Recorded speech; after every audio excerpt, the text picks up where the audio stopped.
واستعد فريق السماوة لمواجهة الطلبة ضمن الجولة التاسعة من دوري الكرة الممتاز.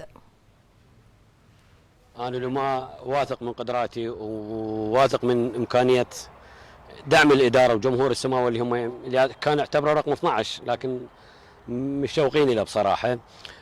طموحي أن نبتعد عن هذا المركز 17 إن شاء الله. كلمة أخيرة أتمنى تضافر جهود المسؤولين المعنيين في محافظة السماوة لدعم هذول الشباب ودعم إدارة الفريق.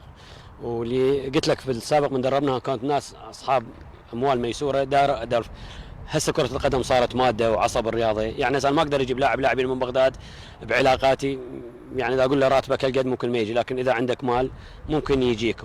هذا الاحتراف صار هيك كله مادة، لأن الولاء قل نظيره بالسنين الأخيرة وللأسف. لكن إن شاء الله نزرع الولاء عند هذول الشباب ونستقطب كم لاعب للمنتخبات الشباب والأولمبي والوطني إن شاء الله إذا عدوا إعداد صحيح وياي. فرصة طيبة تكون انه مباراتنا المقبلة ان شاء الله مع الطلبة اسم كبير وفريق محترم ونتائج متميزة ان شاء الله. راح نجتهد ووصلنا فكرة انه للفريق وللاعبين انه انت من تريد تبقى بدور الكبار لازم تكون كبير ولازم تهزم الكبار. الحالة المعنوية للفريق أنا شفتها من بعد مباراة النفط، رغم خسارته فهو كان في يعني أوج عطائه، لكن تدري أنت فريق يلعب مع فريق واسم نادي النفط وفي ملعب الشعب الأرض الكبيرة قدم ما قدم عليه. احنا إن شاء الله خلال هاليومين هذا فقط الدافع المعنوي ستقوم الإدارة بدعم الفريق، وأكثر من لقاء راح نحقق مع الفريق، واحنا جادين من أجل كسب نقاط المباراة مع الطلبة مع احترام وتقدير إلى تاريخ واسم نادي الطلبة.